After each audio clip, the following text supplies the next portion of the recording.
ஞானமே வடிவாகிய வயலூர் வள்ளல் எம்பெருமானின் தனிப்பெரும் கருணையினாலே இந்த மாபெரும் சபையிலே அடியேன் பேர்தொதுத்து நிற்கின்றேன். பெண்ணின் பெருமையை பற்றி பேச வந்துள்ளேன்.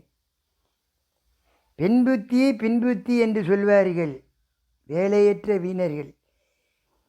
பின்னடி வருபவற்றை முன்னடியே உணர்பவள் பெண்மையானவள். அதுதான் பெண் புத்தி என்று. பெண்மையை பற்றி நாம் பேச வேண்டும். பெண்மை நம் நாட்டிலே மதிக்கத்தக்க ஒன்று. பெண்மையை பற்றி ஒரு பாடலும் உள்ளது. விண் கொண்ட நிலவான முகத்தில் சில விழியச்சி வந்து விழக்கூடும், பொன் போன்ற உன்னழகு தோற்றம் சில கண்களுக்கு விருந்தாக கூடும். கண்ணுக்கு இமை போன்ற பெண்ணே, நக கண் பார்த்து நீ நடக்க வேண்டும். பெண்ணோடு பிறந்ததிந்த நாணம், இதை பேணாத பெண்ணிற்கு இனம். நகக்கண் பார்த்து பெண்ணானவள் நடக்க வேண்டும்.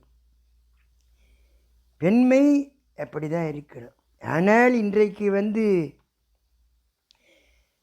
செல்போனை தேய்த்து கொண்டே நடக்கின்றார்கள். காலம் மாறும் காலங்களுக்கு ஏற்ப மாறிவிடுகின்றார்கள்.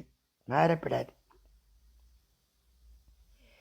காலையில் எழுந்தவுடன் நம்மை படைத்த தெய்வத்தை வணங்க வேண்டும். நம்மை இந்த உலகிற்கு கொண்டு வந்த தாய் தந்தையாரை வணங்க வேண்டும். அதுதான் காலை கடன். நான் நினைப்பது காலை கடன் அல்ல.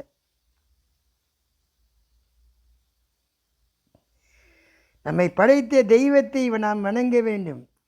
உணவளித்த உத்தமரை விளைத்தால் வாழ்த்து.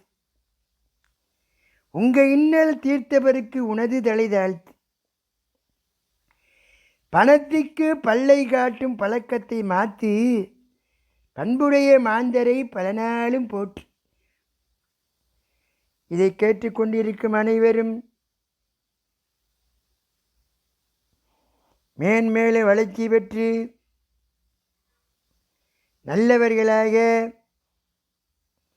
வல்லவர்களாக நாட்டுக்கு நன்மை செய்பவர்களாக வளர வேண்டும் என்று கூறிக்கொண்டு பிரியா விடைபெறுகின்றேன்.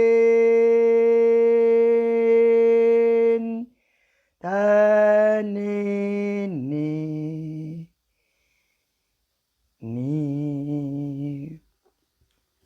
அடுத்தபடியாக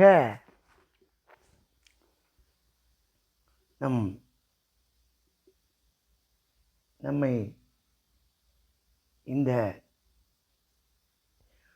உலகுக்கு கொண்டு வந்த இறைவனை பற்றி ஒரு சிறு வரிகள், ஒரு சில பாடல்கள்.